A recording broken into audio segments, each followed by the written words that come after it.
Welcome to the podcast dedicated to artists, entrepreneurs, and everyday neighbors who remind us that everyone is someone. We believe that you don't need to be a household name to have a powerful voice, so we're sitting down with the people who shape our world quietly. I'm your host, Maria Magdalena Lotfi, and this is About Us.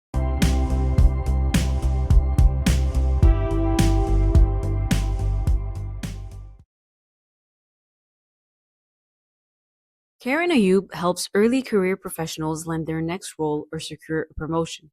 She specializes in helping these talented young professionals overcome self-doubt and imposter syndrome to be able to articulate their value and strengths. Her background is in biomedical engineering, and she currently works as a senior project manager at a global publicly traded medical device company in New Jersey. Karen completed her MBA and a professional coaching certificate from the Weatherhead School of Management at Case Western Reserve University. Karen is familiar with the corporate world through both her own internal moves and experience with the hiring process when she was a talent scout for early talent at her company. She's passionate about diversity, equity, and inclusion, having held a few leadership positions in employee research groups. She shares her insights on career development, networking, the job search, and overcoming imposter syndrome through her LinkedIn posts. Karen is based in New Jersey, and in her free time, she enjoys traveling, reading, photography, listening to podcasts, hiking, and going to museums. Without further ado, here's Karen in her own words. Hey, Karen. Hey, Maria. How's it going? I'm good. How about you? I'm doing well. So happy to be talking to you again. Yes, thank you. Thank you for your time, actually. I know it's been a while since the last episode, and the last episode was audio, so now people can put a face to your name and yeah, exactly. Yeah. So no, it's so good to talk to you again. What's been new? What's new since we've talked? What has changed? What has stayed? Yeah, a lot for both, I guess. Since we last talked, we recorded a podcast in 2021, and that was during the pandemic. So, I think the whole world has changed since then. My personal life to just changes and trends in the world in general. But just a little bit about me and where I've been. So when we talked back then, I was pretty new in my career, still figuring out where I wanted to go. I was working as a manufacturing engineer. That was my first job out of college, actually. And since then, I had some different life changes and work changes. So I moved a couple times within my company, first into research and development or R&D in 2022. And then last year in 2025, moved into a role as a project manager. So all still in the healthcare space, but really was excited to contribute to different things. I actually got to work on something that I'm really passionate about. And the reason I actually studied biomedical engineering, working on a knee implant, which I actually have right here. So whoever is on video can check it out. This is something that I helped launch. It is a knee implant. So people who need a knee replacement can actually have that implanted, and that would help in cases of arthritis or other conditions. But outside of that, I also started business school part-time in 2022, got my MBA, wrapped that up last year. I also got married in 2024. So that was a big life change, just as far as, moving as well. And now with my husband, Daniel, being together or having been married for 2 years almost. So very excited about that and coming close to our 2-year anniversary. And then I know you got married too, Maria. So yeah, big things going on for us both. Yeah. The last thing I would say, a new venture or challenge that I'm taking on very eagerly is that I completed a coaching certificate program and then jumped into starting my own business for career coaching. And that business is called From Seed to Bloom, and excited to talk more about that. Yeah, absolutely. You said so many things. What is really cool actually is that I can relate to what you're saying on so many levels, because so many years passed, but so many things happened, and it's really cool and relatable to see someone who can I don't know, partake in all these projects and go from one thing to another, but also work on them in parallel. I don't know, I totally relate. Right. Yeah. You were asking what's the same. I mean, I think back then I was busy with, work and other things church Yeah. service as well. And I'm still busy with those things. I mean, I'm very busy and I think that hasn't changed. But, one of the things I really started to focus on more in 2026 is being intentional. Like, what do I really want to spend my time, effort, and money on? Not kind of just acting randomly or haphazard, but being really intentional. That's kind of like if I had a theme word for the year, that's what it would be. Okay. And other things that haven't changed. I still love learning, reading, podcasts. I mean, I'm on this Yeah. podcast. I'm so grateful to be here, but also just listening to podcasts and audiobooks, traveling, have some trips coming up. I came back from a couple of trips in the beginning of 2026, have a few more coming up. So really excited about that. And how about you? What have you been up to? I feel like like it's right on time to have this discussion with you with coaching because like I've been trying to like see where I want to go in the future and what I want to do in my passions. They've been on the side for a bit, like writing, podcasting, photography, like like I want to do them all, but I also don't know how and when kind of thing and how to balance it all. So that's why like your introduction was actually like right off the bat like inspiring because I'm like, okay, if she can do it all, maybe I can also do it kind of thing. And yeah, like you, married life, a different chapter, like a lot of growth. Like I would also describe like the past few years as growth. And if for you that the word for this year is like intentional, being more intentional for me was it's intentional, but like how can I live kind of a slow life in the chaos? Like there's all these things to do, service and like like we have to also invest in our own like mental health and spiritual life and all these things, right? To be able to accomplish our goals, right? So it's like it's for me it's like navigating all this, but yeah, no, that's what I've been up to and work as usual. Like Yeah, yeah, well, congrats on getting married. It was you so too. Thank thank you. you. So okay, let's now talk about from seed to boom. um what is coaching exactly? Yeah, that's a really important question to start off with. I think people often have different ideas what coaching is, especially career coaching, life coaching, fitness coaching. There's so many different dimensions to it, but really, coaching is about the journey getting from point A to point B. And there's an international coaching federation, or ICF for short, that is really I would say, the authority on coaching worldwide, and it defines it as coaching as a partnership with an individual or group in a thought provoking and creative process that inspires them to maximize their personal and professional potential. All of that is a mouthful, but really what I focus on is helping people who are early in their career find a career path that feels more aligned, giving them the space for reflection and discovery, and then also working with them to create an action plan to actually get to their goals. Because I think a lot of coaching can focus on finding clarity and knowing yourself, and that is really important. That is the foundation.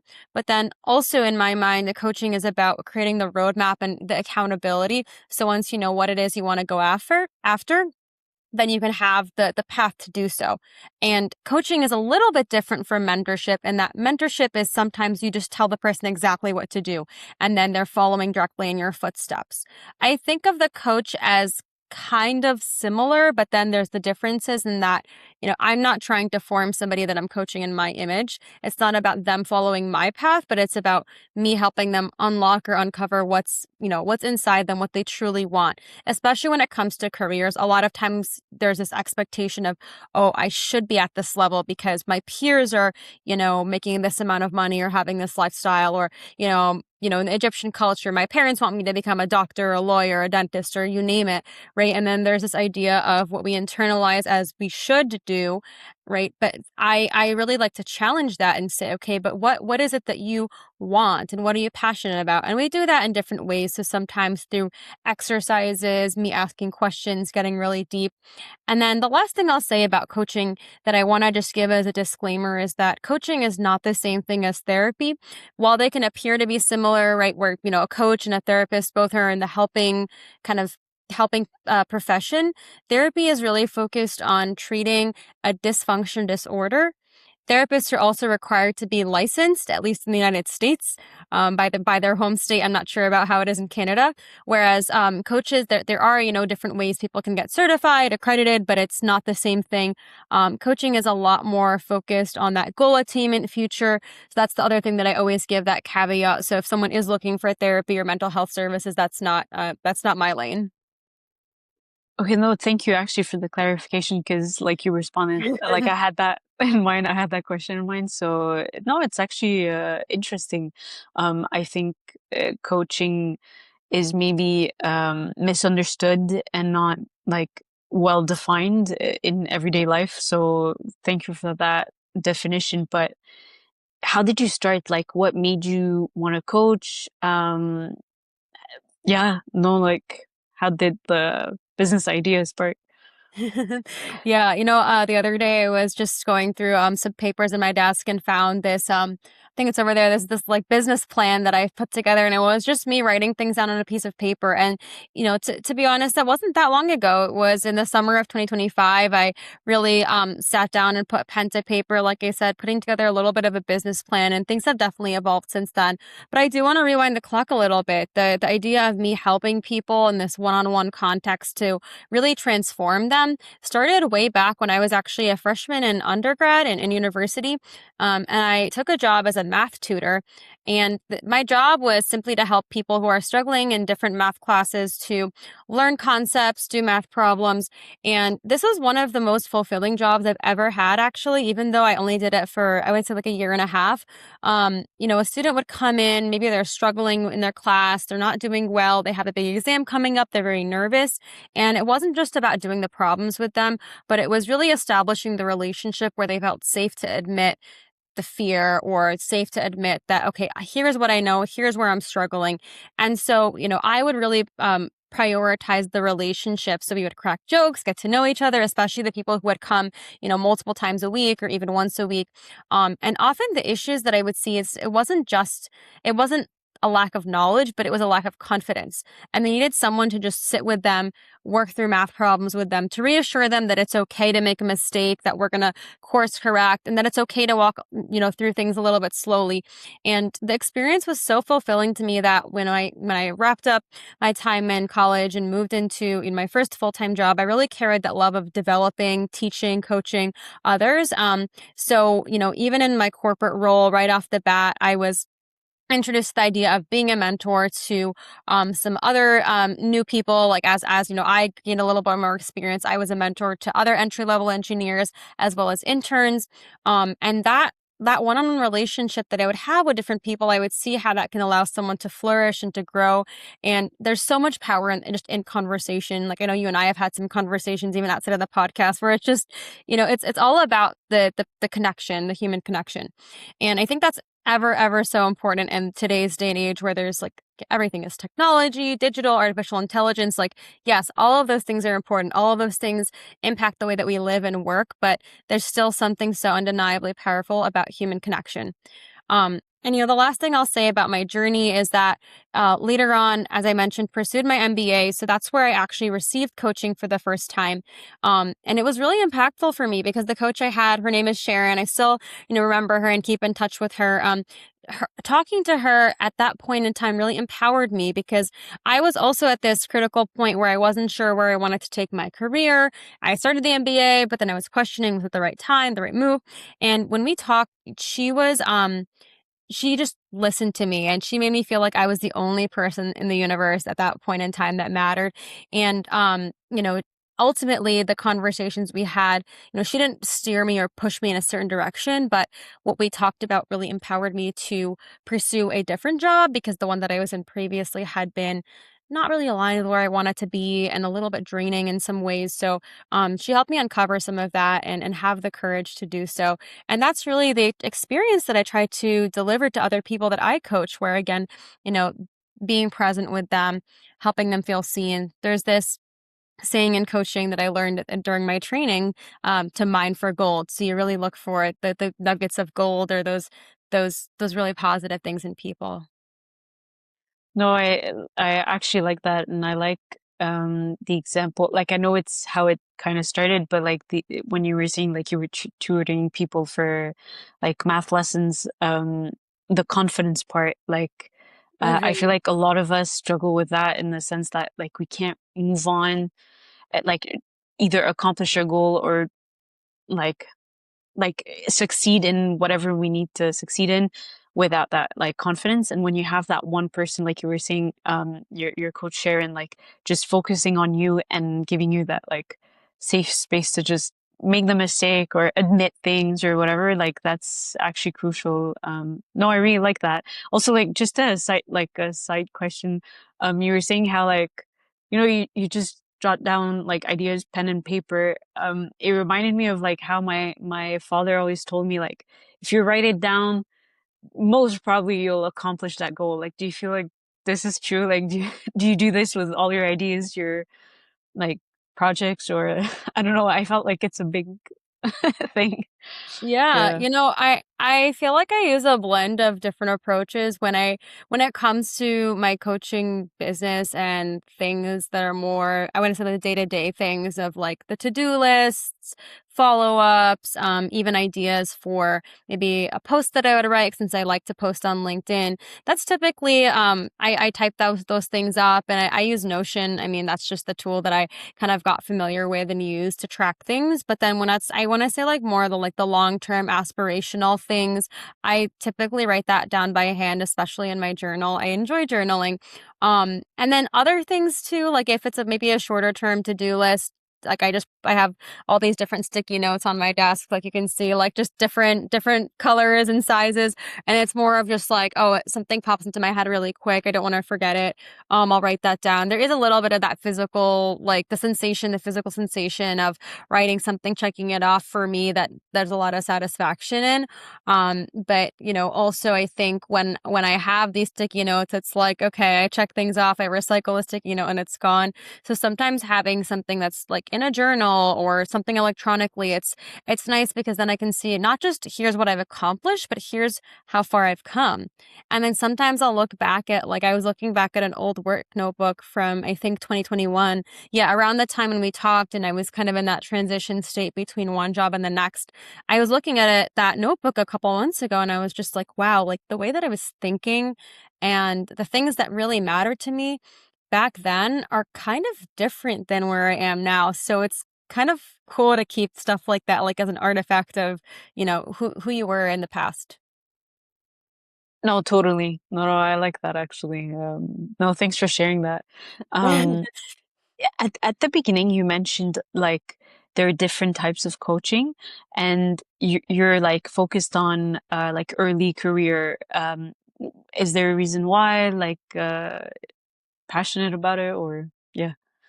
Yeah, yeah. Just having gone through that stage myself the first couple years after graduating university, I know how it can be really challenging to show up authentically at work and how to advocate for yourself. Or maybe you're in your first job and you did everything you could to even get there, to get your foot in the door, but then later on you realize that this is just not what I want to be doing, not where I want to be. And then it's this scary reality of do I go into the job search? Or maybe, you're the youngest one in a room and you're like, I'm the youngest person here. Do I belong here? And I remember getting this sense of imposter syndrome really hard in the beginning of my career when I, as I mentioned, worked in manufacturing. And again, being young, female, also just short, petite, and like my height, like standing out like a sore thumb almost, where a lot of the people around me didn't look like me. And I realized that, I was going to need to do something about that because just continuing to have those thoughts were really holding me back. So over time, I was able to grow in confidence by, having a support system of different people, mentors, my coach Sharon, like I mentioned, people who would bring out the best in me, but also people who would tell me the truth. So like, let's say I am having these moments of self-doubt or I'm focusing so much on my mistakes, they would help, with a little bit of a dose of reality, bringing things into perspective. And I think a lot of that is characteristic of the early career experience. a lot of that self-doubt or questioning, am I making progress? Because when you're so early on, you don't have as many data points, right? Maybe you've only been in the workforce for 3 months, 6 months, even 12 months. You don't have like years to look back on and say, okay, here's where I've grown, or here's how much I've really accomplished. So, all of that kind of fed into the decision that when I started From Seed to Bloom, I wanted to figure out, okay, who can I really help? Who can I confidently help? And thinking a little bit about my own experience, I've been promoted a couple times within my company, make job moves. I've also been on kind of in the recruiting space, although I'm not a recruiter myself. I did volunteer for a recruiting program at my company for about a year. So kind of like got a sense of, okay, what does it take to actually navigate the job search as well? Um, and with that, plus the imposter syndrome and my experience, all of that is what really motivated me to define that, early career professionals in corporate, that's who I help. No, I love that actually. I feel like I wish I had that maybe when I was younger. I think like we're thrown into like adulthood and like the work market in general like on our own, and we have to like figure it out kind of thing. And you brought up like imposter syndrome. Do you feel like today, now that you're a coach, you still feel it, or um do you know, like, do you have tips on how like you like personally how you like overcome it? I feel like even if I grow personally like in my own job, like now I'm 32. Last time we we spoke it was 2021. So it's, well, I'm 31 but almost 32, but it's like Happy I early I will birthday. still thank you.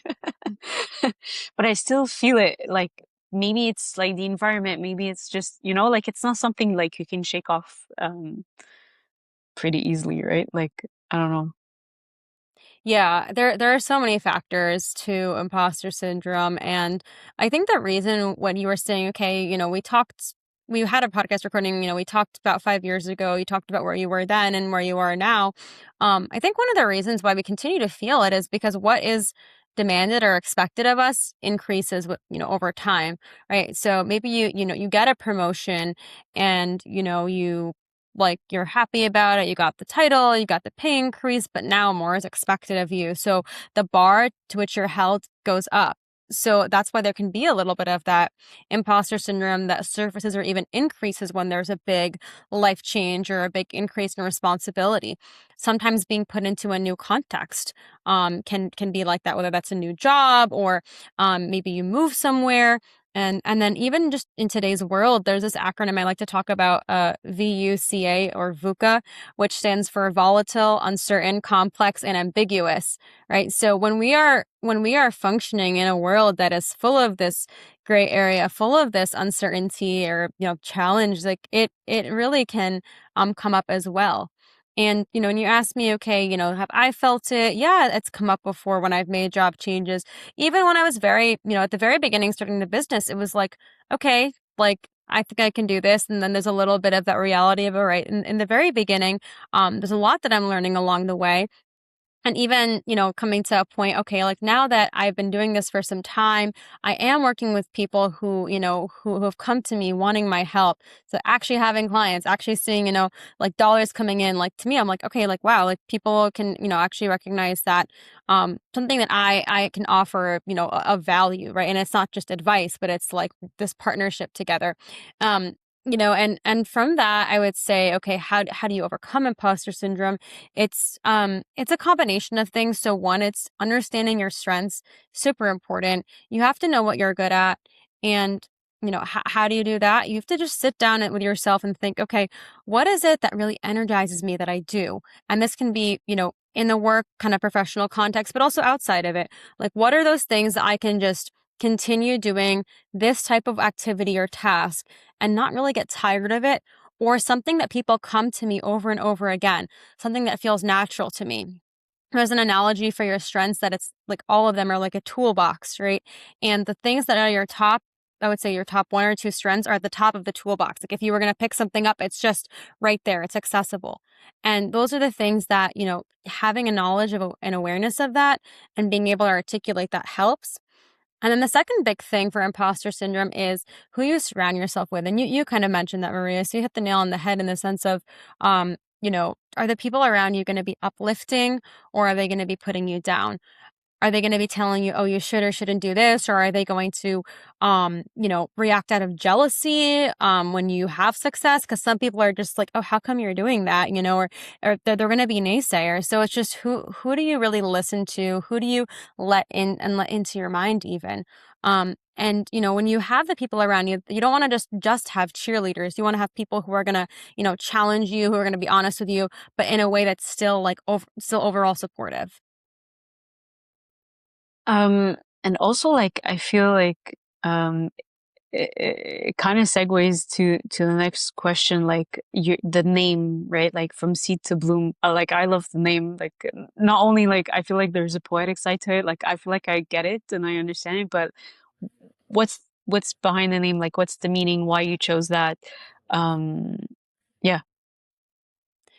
Yeah, so the name started with the idea that taking a small step in your development is like planting a seed. And over time, with consistent watering and nurturing, this can bloom or grow into a new identity.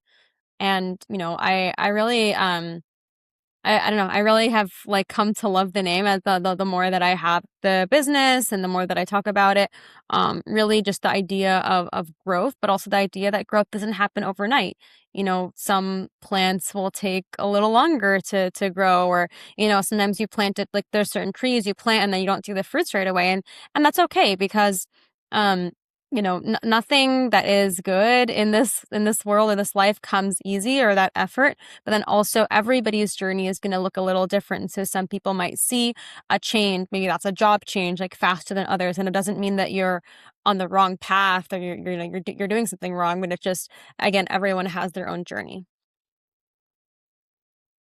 And I think it's important, like that emphasis on like every person has their own journey. We tend to compare to each other a lot with social media as well. It's like, oh, maybe I'm falling behind. Maybe I should do this and that. And in a world where there's like so much info and like the technology always evolving, it's hard to like just cut the noise and like, okay, no, but what is me? Like, who am I? Like, what do I actually Hmm. like you were saying earlier, like I need to know my strengths, but also like what do I like?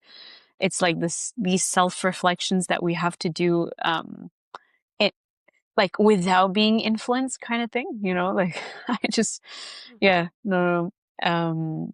But like I guess my question is like why why is career like coaching so important right now? Like yeah.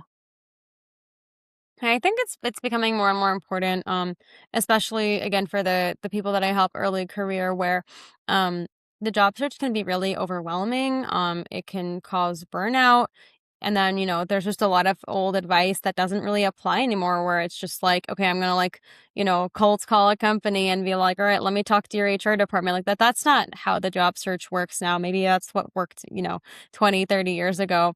But really, what I do as a career coach is providing structure with very clear strategy on how to navigate the job market, what jobs are worth looking at and going after to apply. And then also, having community. So it's not just, okay, I'm in this by myself, but like I have a coach, I'm in a community, with From Seed to Bloom. It's other people that are in it with you as well. And then also the last big thing is having the accountability. So like think about, like if you play sports, you have a coach. A coach is going to make sure you show up to practice. They're going to, see your plays. They're going to give you feedback. And that's very similar in the career space as well, where, me as the coach, like I'm there giving feedback to the person. I'm seeing how they grow, telling them, okay, I want you to focus on this thing. Or, another sports metaphor I like to talk about is like practice drills. So, when you're playing any sport, you're going to have your practice that's going to prep you for the real thing, for the game.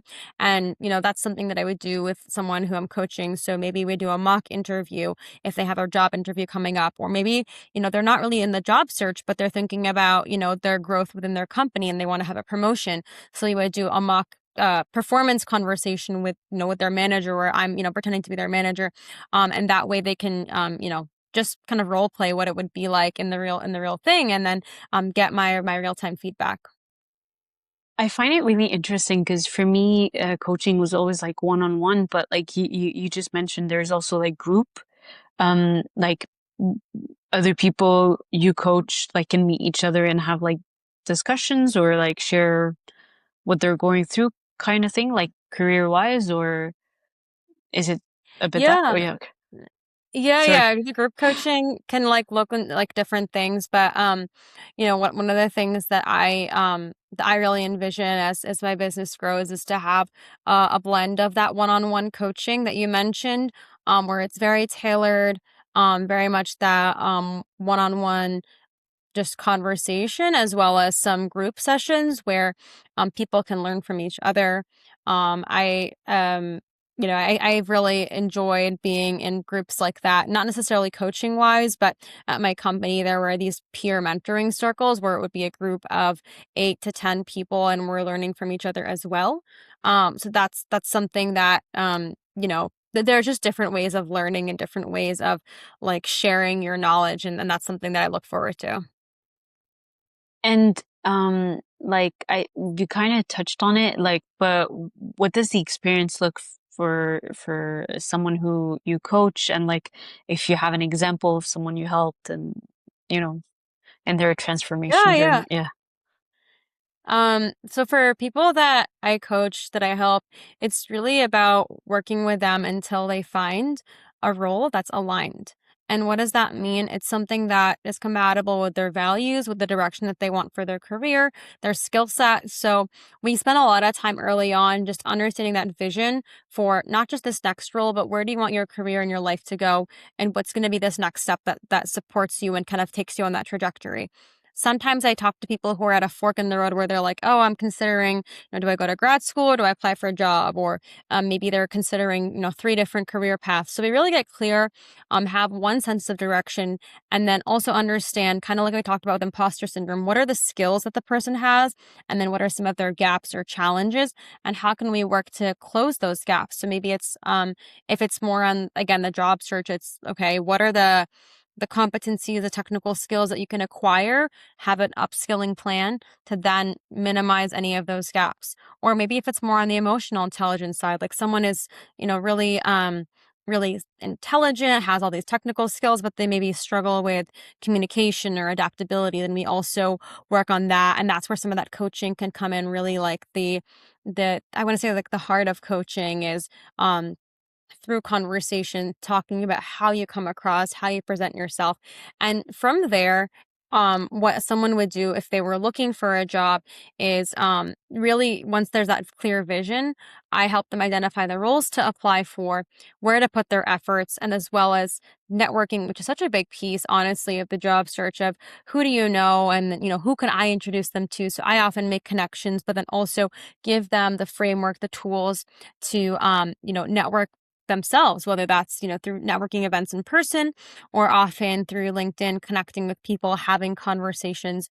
And then, like I also mentioned, another big piece is the performance review or interview prep. So again, depending on if they're trying to stay within their company or do an external job search, we would do some of those mock conversations or role plays, and then I would be giving feedback. The idea is that you want to, advocate for yourself, to not sell yourself short, but also not be overly arrogant. So finding somewhere in the middle that's really authentic, because I think, again, with the early career, there's so much imposter syndrome that surfaces, especially for females.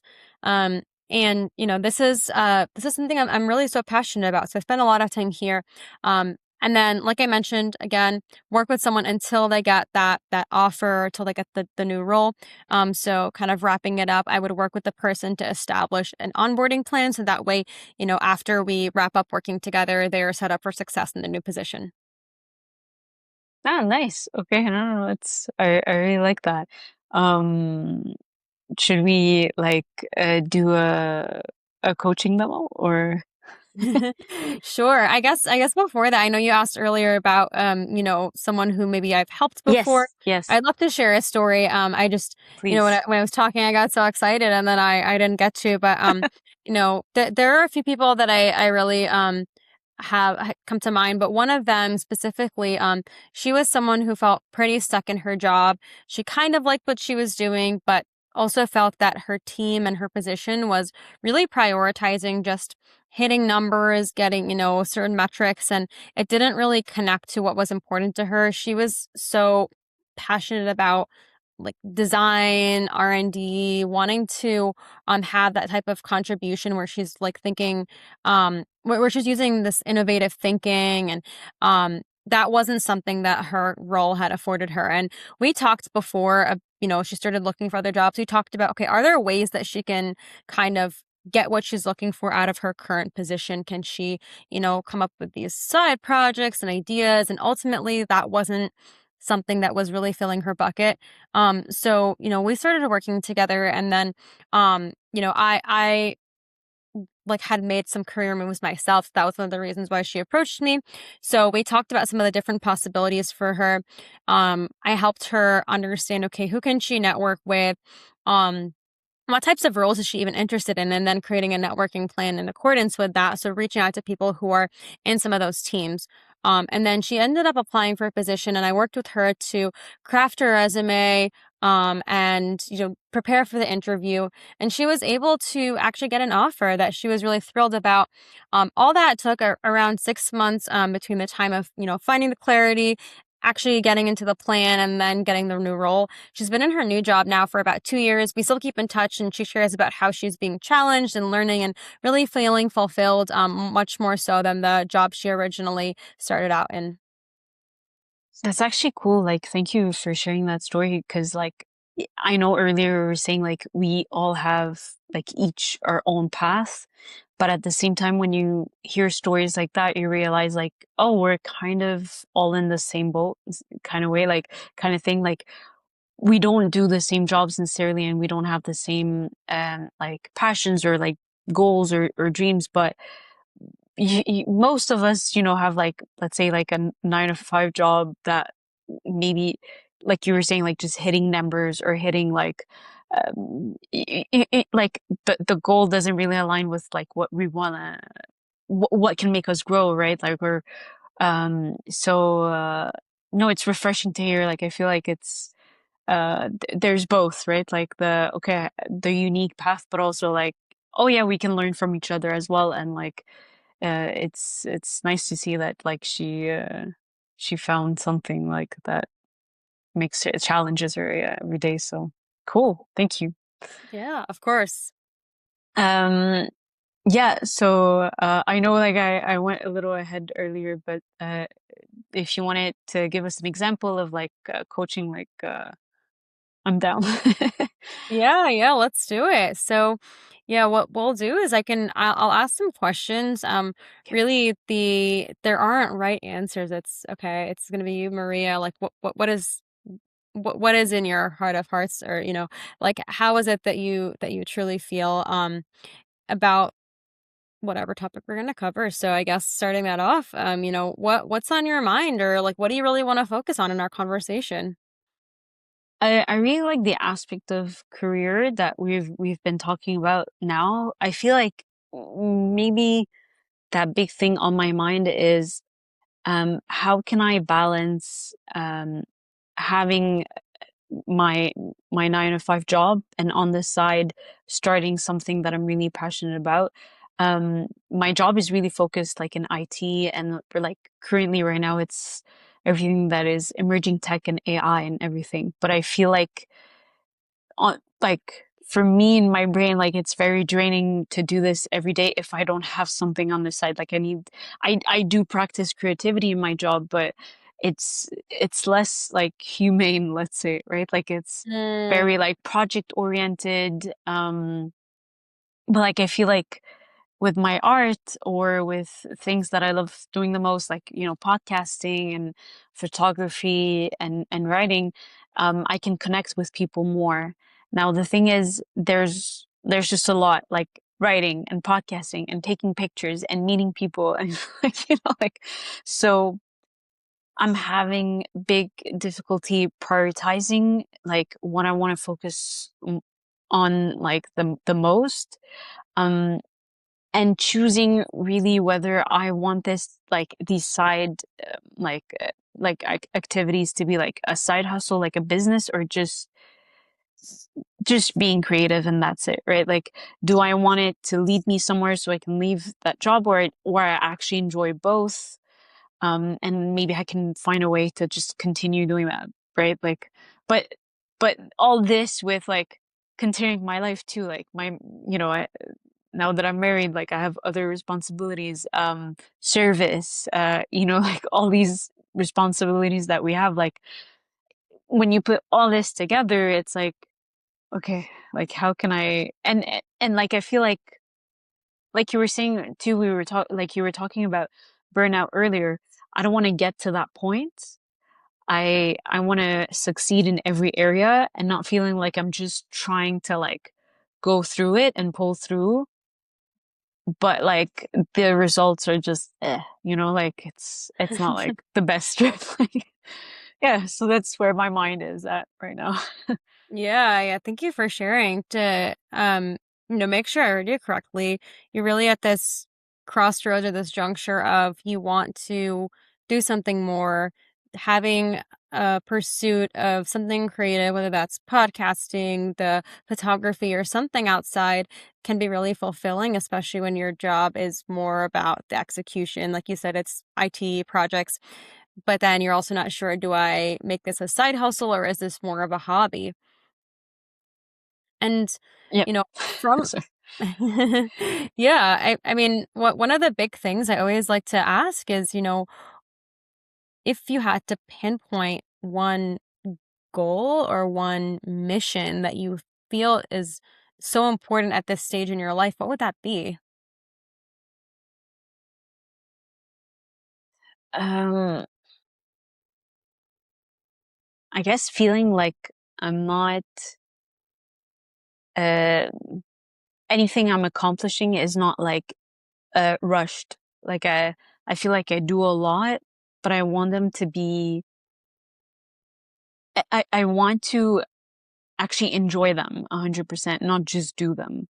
Like I feel like I have like a checklist, but not like you know, like just scratching the surface and not doing something from beginning to end, like diving deep in it. Yeah, yeah. I think that makes a lot of sense with what you were saying earlier on about like the theme for this year of being like acting slower intentionally with slowness. And, you know, if you are going to picture a life in which you're moving at the pace you want, there's no sense of rushing. Like, tell me about you wake up. What's an ideal day look like for Maria? I think for me, like it's flexibility. Like I don't want to feel like um I have to start at a specific time. I'd rather like accomplish tasks, like complete them and do them more than sometimes I feel like constrained. Like I've tried many times having like a specific schedule, but like I can't follow it. I can't necessarily wake up at the time I tell myself to wake up at or like sleep. I'm trying to fill it with everything that I want to do and not just want to do, but like that I have to do. Um, but there's always something that I can't seem to like um arrive at. Like I just can't do it. And then sometimes when it's just a long day, uh I just turn to like, okay, you know what? I need something that like I need to do something that won't make me think. And so I go on to like and not wasting time, but it's just like I can't accomplish the rest of the things like I'm done, for the day. So I can't finish. Like I feel like the ideal day would be like yeah, maybe having a schedule on my own terms kind of thing. Um where I can like divide my time better. Like sometimes I feel like if I didn't have work, that would help. But at the same time, I'm scared to lose the discipline part that comes with work. Like if I'm just, um, like, my own boss kind of thing. Like if I just work on my own, like the idea is scary in some ways. Like I want to do it, but I'm also like comfortable in the stability and safety net of like the job that I have. So yeah. Mhm. Yeah, yeah. There's a lot in there. With the things you talked about having flexibility, you know, setting your own schedule, but then also wanting to make sure you have discipline. If you had to make a change to your current situation right now, one thing, what would that be?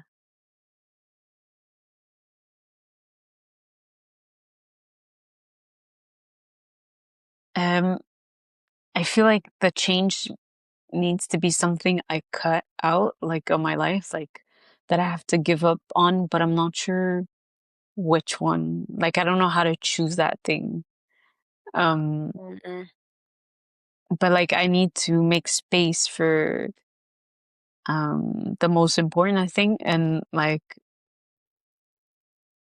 I don't know how it looks like. Like I maybe like I've been telling myself and it's been helping that like, work like I see it as something where I get to learn and grow, but I don't need to be attached to it as like creativity and the things I like. But like what's really more important is like yeah, my life, my relationships, like with my family, my friends, like nurture these things, like they um stimulate me more, like I feel more fulfilled.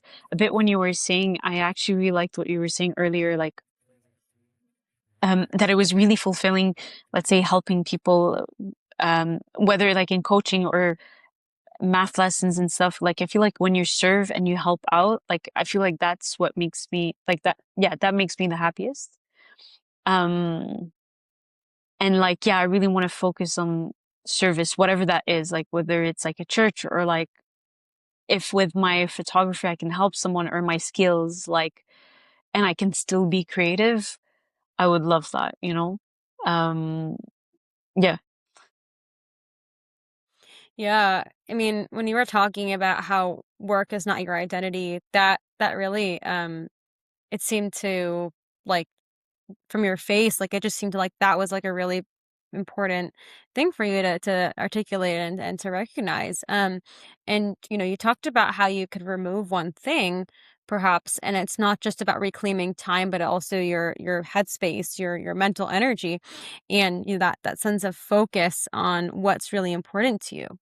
And when you think about some of the different alternatives you shared earlier, you said, okay, one scenario, maybe you spend time on these creative pursuits, but it's just a hobby. Another idea is, okay, is this a side hustle, whether it's, yeah, your photography or writing? And then something else you have to explore it is it, oh, is it something that's a side hustle that eventually grows into, your main source of income, or maybe you're stepping away from a corporate job. And I mean, we can go in any direction, but if we had to double click on one of those alternatives where you just, you paint the picture for me, where do you want to go? I like it. Like I like the I feel like it's more relieving for me if it's the direction of just having it as a hobby.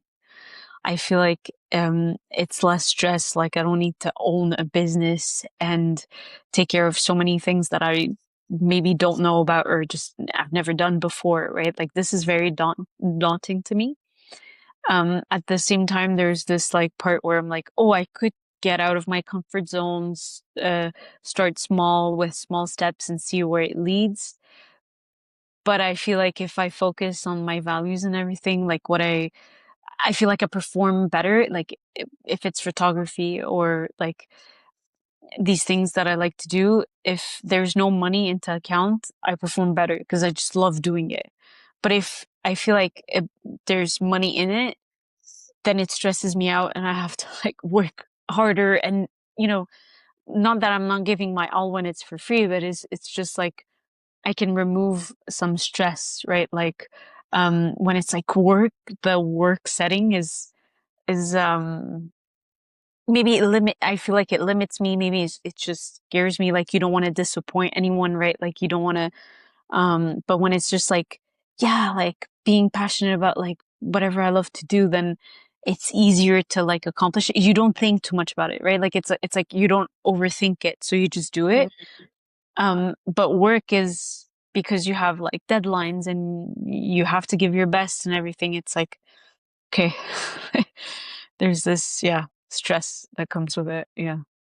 Yeah, yeah. So it sounds like you're saying by decoupling the creative activities from, like, if it's something that you're not doing for pay, you're kind of decoupling like the need to like deliver output, from the process itself, from that journey. And one of the things that you said that really stuck out to me was, is it in line with your values? And I'm curious, when you say your values, like what are some of those that come to mind? I'm I'm just really afraid that like um if I start a business or things like that, like that I forget maybe myself. Like I don't want to feel like any creative pursuit I do, like I do it for the money. I don't want to feel like I'm not portraying like sorry, presenting like my authentic self. Like I don't want to, yeah, like I don't like when something feels like it's a task or like a chore. Um like for me, yeah, being authentic is important. I guess like it goes back to serving again. Like yeah, like helping others makes me happy. Like when people, let's say, ask me like, "Oh, can you take a picture, like a photo shoot, for, like do a photo shoot for me, or like a picture of my like for an engagement photo session kind of thing." Like Mhm. I love doing that for my friends. Like I prefer that than just like, no, I need to have this amount of like photo shoots, so it gives me like this amount of money, for example. Like I'm scared that money changes me. I don't like I don't know, like I don't want to lose myself, let's say, in the process of just having and owning a business. Maybe because like I've also we hear a lot of like stories of people, let's say like focusing on work too much, and I'm thinking of like a future life, like if like hopefully God willing I have kids, I don't want to be like not present for them and just focus on work kind of thing. So um yeah, and I don't want it to remove me from being present, like in doing things, right? Like I want to enjoy the things I do, and I want to live them, not just like complete them. um yeah. Yeah. I love talking with people about their values because, just a couple of words that kind of came to me as you were speaking. For you, it seems like there are some values of, I wrote them down, authenticity, consistency, presence with people, helping others, especially family, but just friends in general, and also independence. Those are some of the things that came to light. No, Which yeah. of those? Y- you summed it up pretty well, Yeah, actually. yeah. You found the Um, right words, yeah. Of course. Yeah. I'm just kind of mirroring back what I hear, but um, when you talked about the idea of, okay, if I was to monetize what I'm doing, like you said, okay, photography, doing, a certain number of photo shoots for it to be profitable, um, let's do a little thought experiment. Like, let's say, you did go on that path, not necessarily to replace your 9 to 5, but just, you do start a business and you do work on that. Um, what about the positives? Like, what could go right about that? And that I like, yeah, I don't know, uh, that I guess people will like my work, give me feedback on it, can tell other people about it. And then it just makes me more and more creative. For example, like, it doesn't have to be stressful. I could, choose like, if we focus on photography, like I can choose, the amount of photo shoots I want to do per month, for example. Like I could, um, try to not like not overtake the time I have. I could choose the projects that like I'm more passionate about. Like if it's a like I could start with um like types of photography that I know that I'm already familiar with, but then take on some challenges step by step, like to improve like other types of photography. If we talk about podcasting as well, like I could start being consistent and just like I'll never lose. Like I feel like podcasting is one way of having this human connection. Um, yeah, and writing too. Like I can find a way of having the three being linked together, so that I like don't feel like I'm wasting time or don't have enough time, kind of thing. I think the positives, yeah, like they could lead me to like a more creative person. The I feel like for sure the part of me that wants to be fulfilled by creativity will be. But like I guess the positive is even if it's hard or daunting or anything, like I will learn, and they're like you never lose by learning, right? Like you can only take it from there. And I think growth, like in general, like will always be, we have to grow. Like we, or else like we're not moving on, right? Like Right. we're staying Yeah. stuck. Yeah.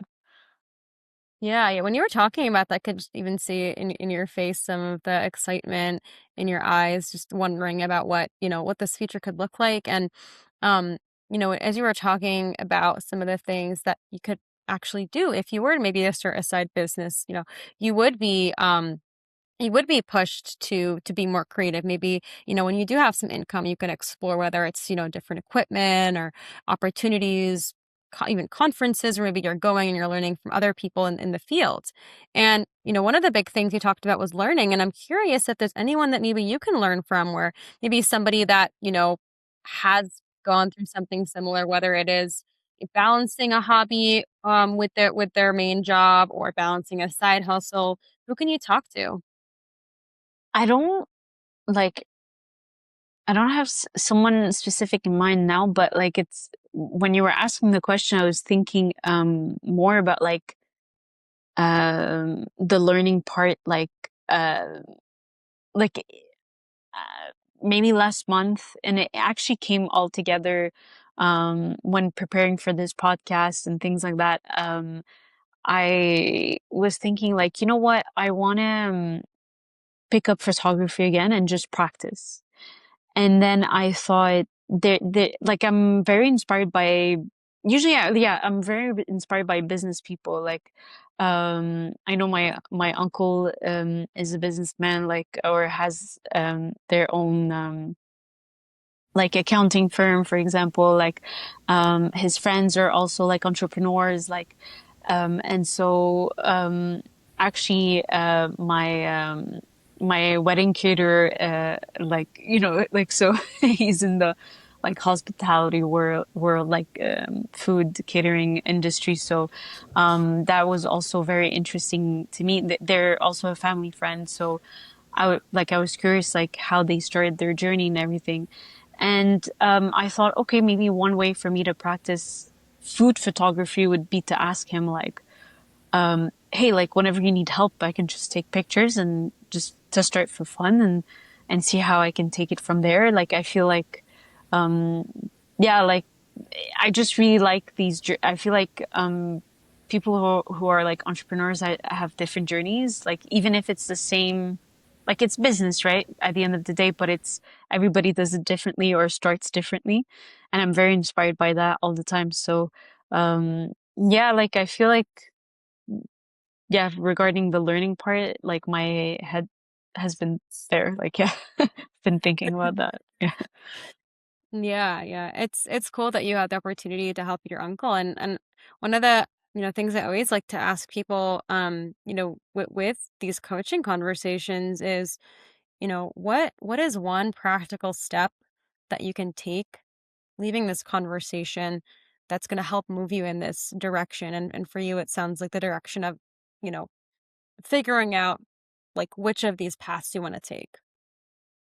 To be honest, like just having the conversation actually really helped um visualize it. Like I feel like when you're on your own and you're thinking of all these things, they're spread out in your head like a little everywhere. But now that you've asked me those questions and I've been hearing myself like out loud, I think like I have a better idea of what I like. And then you made me realize like what seemed to be like sparking when I was talking. And so I feel like I don't like I feel like you made me realize like yeah, I could take it step by step. I'm not sure I feel like I want to start first with the more like service type of path. Um take it slow, but I'm not as afraid as like at the beginning of the conversation of the business part. Like now I feel like Eh. when you were saying like when you asked me like what could be the positives, I was like, yeah, like why have I been thinking of not the negatives but like the scary parts of it? Um now I feel like okay, like I can open the door for myself to like try it out. Um so like I do want to look into it a little bit more now. Yeah. I don't Yeah. know if it responded to the question. Like Yeah, you definitely did. And I'm glad that, you're a little, more open-minded or just thinking about these different possibilities. One of the things you talked about in the beginning was, um, sometimes maybe you have to say no to something in order to make this goal or this vision a reality. So by going on this path, even if you said you're just starting out with more of a service mindset, more of this hobby, photography, writing, podcasting, by doing all of this, what are you saying no to? What are you not going to do?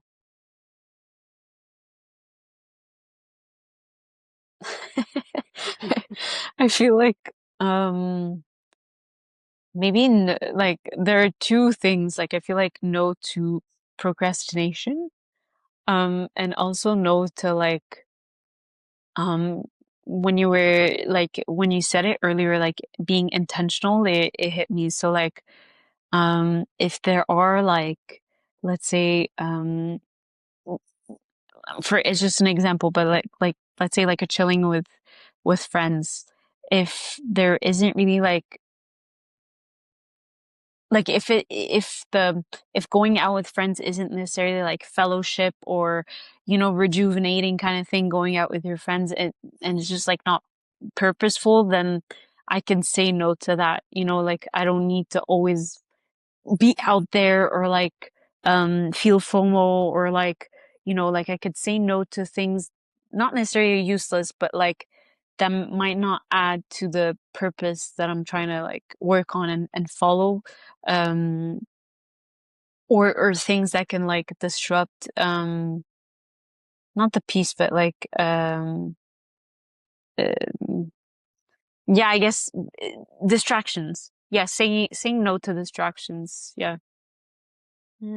Yeah, that makes sense. Like really protecting your time, your focus. And, as we wrap up, I want to ask, what can I, as your coach, do to support you and staying accountable and focused on this goal? Okay, I actually didn't expect that question, but yeah, true. I feel like asking these questions really helped, and it helped me like um visualize better like my goals and like what I wanted to do. I think I would love maybe like a plan, like like a strategy or like how or just yeah the first steps like yeah just because like I'm a very visual person so I feel like I need to write everything down and noting it down but just hearing myself already that like conversation I feel like it unlocked something so like it's a first step but Oh, that's yeah. great. I mean, that's why we're here, and I love that you said you'll write it down. And some people like to, write it down just kind of list form. Maybe it's, Mm. for you, it's maybe a little more like kind of not just a list, like horizontal, I don't know, like kinda like mind map type, Yeah. um, visual, but, I'm so glad we had this conversation and, I learned a lot about you and what you're thinking about, sense of direction for the near and long-term future. And, what I'm taking away is that you're really gonna be focused on, this self-reflection, but also setting up a plan, so Yep. that you don't just have this vision or ideas, but you can distill it into something practical when it comes to your podcasting and photography and all these creative pursuits that excite you. And, the last thing I'll ask, we wrap this up is, um, what are you taking away or what's really, kind of lingering with you? that maybe like I was overthinking this too much. I feel um it- like maybe all I need to do is just start and not be afraid of trying, like trial and error kind of thing, um Oh yeah. like I don't need, like making a mistake doesn't mean like failing or a waste of time. It's actually growth and learning. We can, I feel like even at work, right, when we have a project and then at the end of the project they're like, oh, what are the lessons learned, what can we do for the next time? Mhm. And I think that's life, in any aspect of life. Like that's okay, but we can't make the same mistakes twice for sure. But I feel like unless um and I don't need to be in a rush. I feel like I've always been like, if I don't do a certain thing by a certain year or deadline or whatever that I set for myself, like it's over, I'm too late. But I think no, like I think um it reminds me of like conversations I have with my mom where she's like, okay, like instead of focusing on what you didn't do and what you wanted to do, like, well, see what you've done so far. Like you can be proud of these wins too, and not neglect them. Like they happen. Like you did that, right? So, yeah, no, that's what I would say. Yeah. Yeah.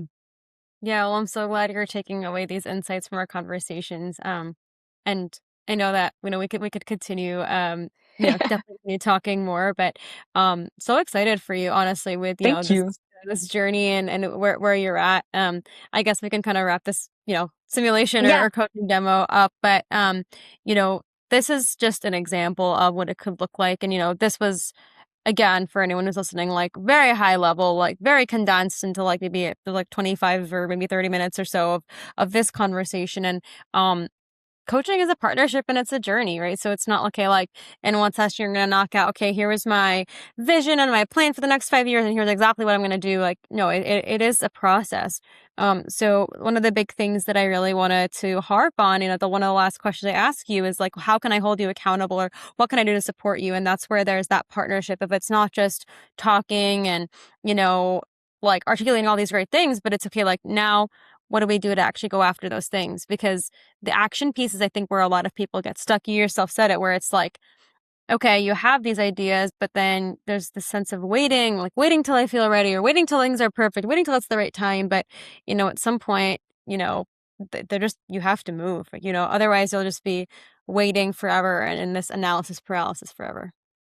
But like I feel like I really like that question too, because like I feel like this is the question that made the difference between like you're not in therapy and at the same time like you're not just talking to a friend, because a friend yeah, wants the best for you and is there to listen to you and everything, but you were asking very specific questions through it out, like that we don't necessarily think of when we're just having like a normal conversation. Um and so like I no, I really liked that. That's why I was surprised too. I was like, oh yeah, like I didn't think, yeah, yeah, how can you help me too? Right? Like it's that partnership. No, I really like that actually. But thank you so much for Of that course. demo. Like I really liked it. But if I go back to you, like where do you see the business going?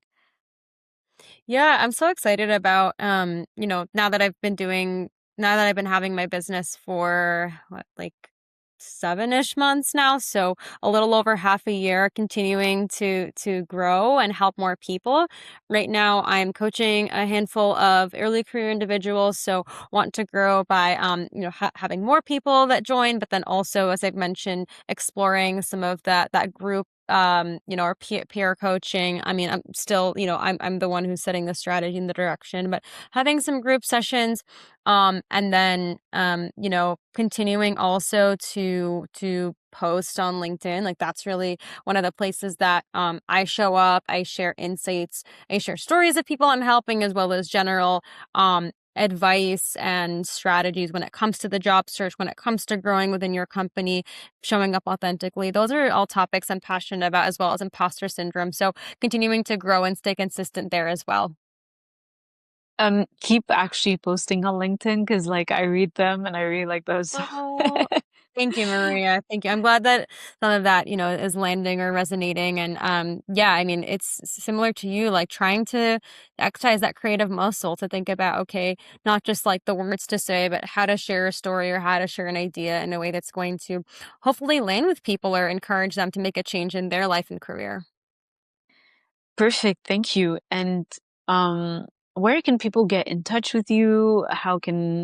Where can they find you in like other than LinkedIn or any? Yeah. Yeah, Yeah. So, yeah, as we mentioned, LinkedIn is one of the main platforms, where I share ideas, where I have conversations, interact. So people can connect with me on LinkedIn. If you want to send a connection request, you can just message me with the word podcast, so that I know you're coming from there, and we can link that in the show notes. And then outside of LinkedIn, I also have a website. It's from seedtobloom.com.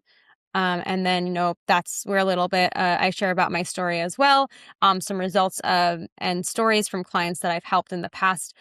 So feel free to contact me there as well. perfect. Thank you so much, Karen. Thank you so much for your time. Uh, yeah, I really appreciate it. This was a really great conversation, very deep actually, and yeah, thank you. Yeah, it was my pleasure. Thank you for having me again on your podcast. It is an honor to be a guest, and always great to catch up with you. And I also enjoyed learning about you, and can't wait to see all the amazing things we'll be working on. Thank you. See you soon. Thanks.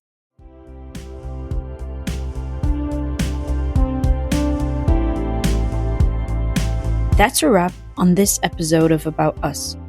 We hope you enjoyed getting to know our guests as much as we did. It's proof that every person has a journey worth sharing, and you don't need fame to have a real impact. I'm Maria Magdalena Lotfi, and I'm so glad you spent this time with us. You can find all our stories on YouTube, Spotify, SoundCloud, and Apple Podcasts. Until next time, keep listening, keep sharing, and remember, you're already someone. See you in 2 weeks.